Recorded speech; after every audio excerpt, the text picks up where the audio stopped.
Hello, everybody, and welcome to this reflection of the Italy campaign. I put out a poll 2 days ago asking whether we want to continue on with this campaign or if we want to end it here but have a discussion about it, and it seems to be definitely in favor of having a discussion about it. So let's just go through. We're going to discuss everything that I could have done better, what I should have done, and what I shouldn't have done. Let's go first with the ideas, because I know that's one thing that I definitely did screw up on.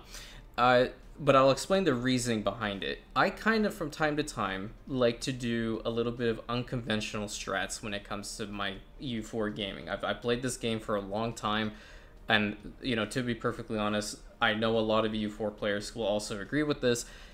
I don't like to follow the same method every time. I feel like it's boring. I feel like it eventually becomes like, oh, okay, you're just doing this again, repetition, blah, blah, blah. But I know ultimately the game itself, though it is in a way repetition in how you play it, there are always different things that happen. So that's why I decided to go with espionage ideas early on, because I felt like the aggressive expansion impact reduction would definitely help us in securing Italy faster, and it did. Early game, as when we were playing as Florence, it definitely helped, in my opinion. We did not have a lot of coalitions. We had a lot of people who were upset with us, but we did not have a lot of coalitions that we could not expand, we could not do specific things.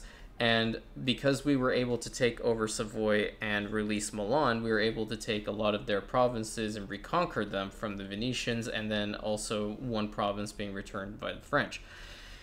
The other thing is, I like the offensive and quality ideas. What I guess I should have done here is put quality first and then offensive. So I could have boosted my infantry combat ability more. And in the process, going back a little bit, I don't think I should have stayed within the HRE for as long as I did. My whole goal early game was, and we will go to the timeline and I'll talk about it again, my whole goal was to attempt to take over the Austrians' gold mine and absolutely wipe Switzerland off. That didn't happen because, to be perfectly honest, there were so many other different expansion paths that were happening or that were opening that I didn't really want to focus too much on at least Switzerland to start. When it came to Austria, Austria turned into some Prussian level bullshit that for some reason our armies were not able to beat them. I don't know what the hell the AI pulled. Let's go ahead and take a look-see, actually. So they went defensive and offensive, and I know the Austrians gained some sort of morale boost at some point in the game, but I never believed that they would be that substantial. I honestly thought, like, right now our morale is pretty damn high. Austria, for some reason, was higher than us, and everybody's discipline for some reason was more than us as well, which means that we also did a little bit of a blunder when it came again to the ideas, because that's another reason why I wanted to take the offensive ideas to start. By taking quality, you also gain the 5% discipline at the end. I guess, like, maybe I should have done that. The thing being is that I wasn't planning on using my navies as much as I wanted to, except for trade, which I also kind of neglected in this one. The trade ideas should definitely have replaced espionage. I 100% agree with the comments that came out. I know that's a fact, because, to be perfectly honest, we have two major end nodes here in Italy, and that we expanded to other nodes that are siphoning a whole bunch of income into our trade ends. It should have been put first. It should have. Honestly, espionage probably should have been replaced with something like diplomatic. Hell, I'll even go as far as to say, like, influence or court ideas, even though court ideas are kind of a little bit of a meme, but I would have honestly taken either of those over them. Economic-wise, though, the campaign never really suffered. I want that known. There wasn't a point, except for that one time when we had to get a shit ton of mercs in order to deal. I think it was with the Ottomans. but we were able to pay back all the loans very quickly. There wasn't a time that we legitimately struggled for cash when it came to this particular campaign. As far as our defenses are concerned, along with our fort lines, the only one that I guess was a bit like I could have gotten rid of and needed to get a better position was probably take something up here in Austria just to hold out and protect this area. I like mountain forts. They're definitely good. This one's a hill on Treviso, but it wasn't going to be as effective like here on Trent and Como, Torino, Nizza. Having the mountain forts, I know Nizza is just a mountain, or hill, sorry. Ultimately, the campaign worked very, very well in the early game. When it got to mid-game, I felt like I definitely was turtling a little bit too much, and I should have gone after nations like France and the Ottomans 100%. I tunnel visioned completely on the Austrians. That is something I should never have done. I really, because I was upset completely that they had, you know, they were constantly screwing with us, that they were flip-flopping their alliances between us and then breaking it with us. You know, the vengeful side took over and we couldn't do anything about them later on, which is absolutely insane to me. I have played as Austria before, going like a full military route, but that was just something insane. Absolutely insane to me. The other thing, as far as our alliance set was concerned, Spain always hated us. Spain and Portugal throughout the entirety of the campaign. They either were rival to us or they were constantly sowing discontent. So these two we knew were on a collision course. France, for some reason, early game, were so weak, even going into mid-game, so freaking weak, that even if we were to call on them to fight Spain and Austria, they were losing to Austria. And then when we broke the alliance with them, this might just probably be my luck, I'm being honest, they turned into absolute Space Marines and wiped us completely clean. That war with France actually turned into a stalemate, which I'm very happy about. The goal was to at least take the southern provinces to form the land bridge with our Italian Iberian Peninsula location, but that didn't happen. Luckily, we didn't lose anything in the process. But in the process of going against Spain, the Ottomans attacked us, and we held on to the Bosnian territories over here, and we just did not have the manpower or the resources to take on this behemoth. Now, this is going to turn into a bit of a rant, okay? There are certain nations, it's kind of like, I know this is going to sound weird, but I'm going to pull an Overwatch reference here. Because I do play that game as well. I don't know if I'm ever going to put it on the channel. It really depends on how I want to really design this channel to be as far as content is concerned. I don't want it to be like a mishmash of a whole bunch of things, but I'm kind of going on a tangent here. For those of you who played Overwatch, or I guess first-person shooter like that before, if you tweak something, if you tweak a character that you know is in a good state, and you do just a little bit too much to him, they turn into absolute death machines. They're broken beyond belief. That's what I feel they've done with the Ottomans. To a point, okay, I grant you that they have been nerfed with regards to their unit pips. But I'm sorry, does this look nerfed to you? I don't think so. I understand the goal is for the Ottomans to be like the end game raid boss pretty much. But when you have 5 or 6 estates now, I guess, and they are meant to have mechanics like the Decadence mechanic that are meant to curtail them, this to me seems like it's not working. It feels like the nation is just, it hasn't changed. It's still ridiculously powerful, and it will remain ridiculously powerful. The player legitimately has to go and no CB Byzantium every time. That is something that I also wish I could have done in time, was to go over there, build a navy, and I probably will do this in a future Italy run, regardless of which nation I'm playing as. If they have a navy that plays Milan, I would have to rush to take Genoa very, very quickly in order for this to happen. I would have to no CB Byzantium and essentially curtail the Ottomans. That is the legitimate strat. I've done that before. I know a lot of other people have done that before. It's the only way to really stop them. Unless you are an absolute masochist and you want to go up against this nation at its peak, more power to you. Like, if you're playing Prussia, like what I'm planning on doing in the Prussia campaign is when I get ridiculously strong, I will fight the Ottomans because I know that those forces are actually capable of beating the crap out of this one. That being said, they were capable of dealing a decent amount of damage to us by taking the entirety of the Balkans at that point, and then they took 2 provinces over here in Northern Africa. And you know, at that point, I was like, if we would lose a little bit of land, at least we're holding onto our positions. So let's go ahead with the timeline now, and I'm going to see what we can discuss over here. So again, starting off early game, taking over the entirety of Tuscany was relatively simple. We managed to do so, and Savoy helped us out in that endeavor. I was actually pleasantly surprised with how fast we were getting through the Italian peninsula, and then that also attributes to why I went with the espionage ideas to begin with as opposed to the trade ones. But then I understand that the methodology of having the trade ideas before would definitely be a lot more advantageous economic wise. At this point, we were allied with France for a decent amount of time. There is also one thing I did not touch with regards to our alliance set. The Polish-Lithuanian Commonwealth did not form, and for a lot of, you know, veterans of EU4, you know that the Polish-Lithuanian Commonwealth is an absolute beast.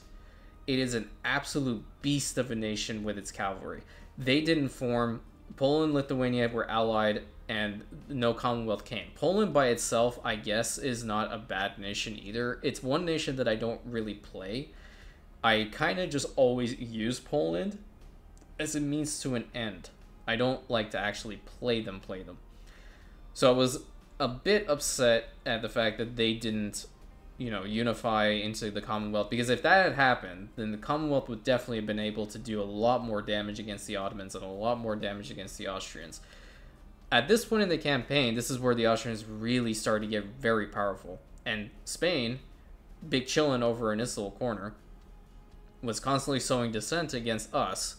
France was weak as shit. They would march the troops forward against the Austrians, get stack wiped, and then Austria would curb stomp them.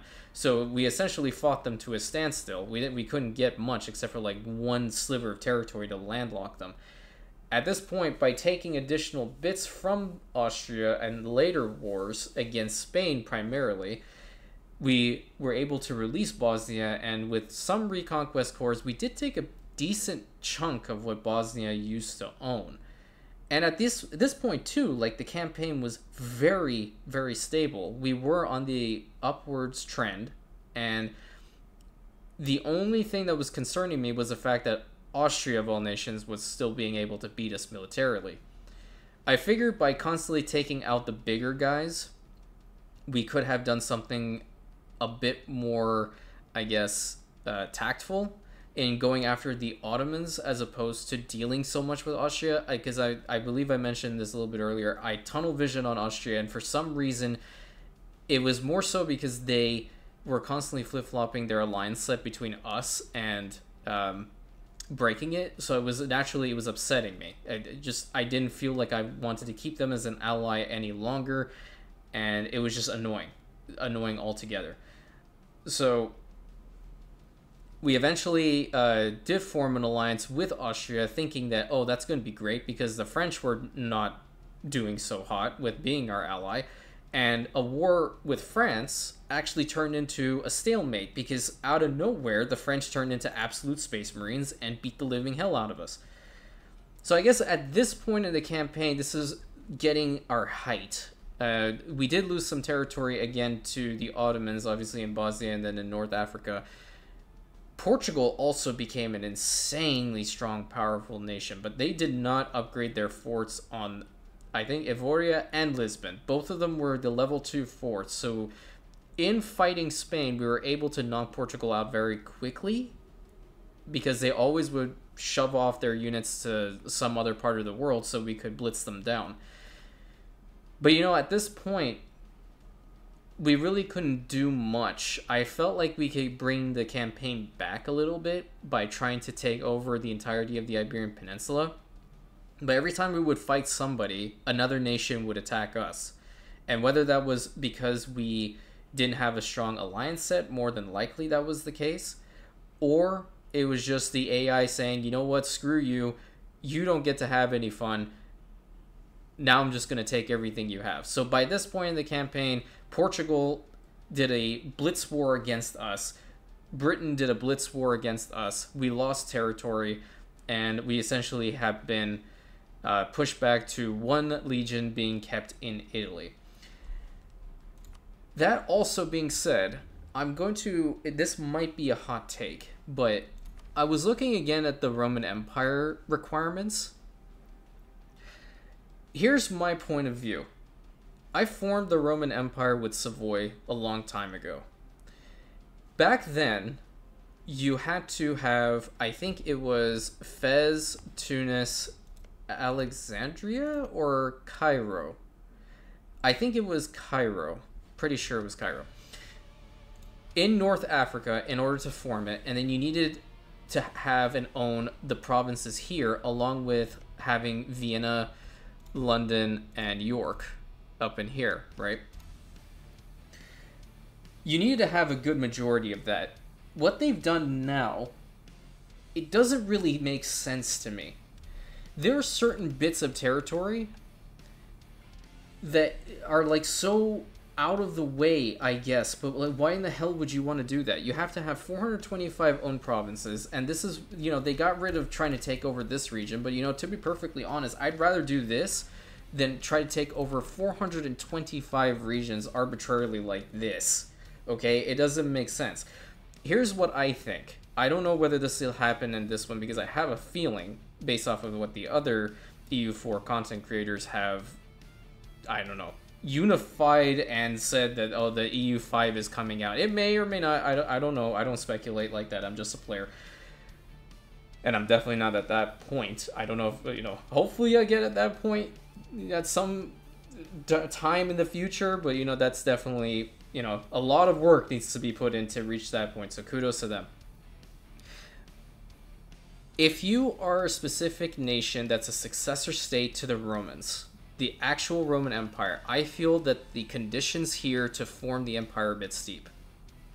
If you're playing as the Eastern Roman Empire, I'm not going to say Byzantines, Eastern Roman Empire, that's what they are, you honestly should have a reduction on the amount of provinces you need to take in order to reform the Roman Empire. I would honestly venture to say, because the Empire as a whole, when you go through their mission tree, and I went and looked at previous dev blogs, I know I might be rambling just a little bit, but this is just, you know, how I feel like this should go. They can change their name to be the Eastern Roman Empire the moment they take over a majority of the Italian peninsula. They should be the Eastern Roman Empire from the get-go. They don't have to go and take over the entirety of Italy, in my opinion, to have that title be given to them. Additionally to that, if you're playing as Italy, the same rule applies. You are considered, through your actual ideas, to be the heir to the empire. If you have these, it does not make sense for you to have to go to that extremity to take over 425 regions. I would personally want it to go back to the way that it used to be, that you had to own key regions. The argument could be made that once you reform the Roman Empire, that you get permanent claims on the remaining territories that used to be part of the empire. I don't believe that they should be reconquest cores. That would be very, very overpowered and very bullshit. Permanent cores, on the other hand, make sense. So these cores, or these provinces rather, can become cores that you can go after. It could have a different CB, because at that point, I guess that would be kind of close to late game for an average player to reach that point where the Roman Empire has been formed, or you're getting close to it. This is steep. initially I liked it, but now going through this, not so much. I do want to try this with playing the Eastern Romans and see how it is, because I've yet to actually play them since this expansion came out. So that is one thing. I do believe, on the other hand, that if you're playing a nation like, let's say, France, or Austria, or Spain, etc., whatever, that's not Italy or the Eastern Romans, the 425 makes sense. You are not essentially the successor state to the Roman Empire, and thus you have to do your best to reform it in the way that you know how, which is to take over all the previous provinces and then press the button. That's just how I believe that part of forming the Roman Empire should happen. Going back to our campaign, on the other hand, the expansion path was fine. I don't see an issue with all this. It's just more so we couldn't deal with the Ottomans. We did not have a significant coalition, because you need something like that to go after them. The Timurs got absolutely wiped. The Russians get their ass curved. Poland's no longer in Poland. Hamburg, Scandinavia is all the way over here. Like, we already went and talked about this. Great Britain hated us for a long time, and they own all of this. Spain also had all of its colonies, so we couldn't call on them. And then trying to see what else. Yeah, that's pretty much it. You know, the state of the campaign, it was a very fun campaign. This is definitely my first one on YouTube. So, I hope you guys definitely did enjoy. I did. And I really appreciate all the support that I gained from this, because being a new creator, this was definitely a morale booster for me. I have always played these games, always by myself, in like, I don't know, midnight going to like 2 a.m. when I didn't have anything to do. And then one day I was like, you know what, screw it. Why don't I actually just put it on YouTube and see what happens? And that's what we're doing here. So thank you again for watching this campaign. There's definitely going to be a whole bunch more, and I'm going to be putting out more polls to see what everybody would prefer to see. Thank you everybody for all of the support. It means the world to me. Like, comment, subscribe, ring bell button, all that good stuff. Rantius signing out.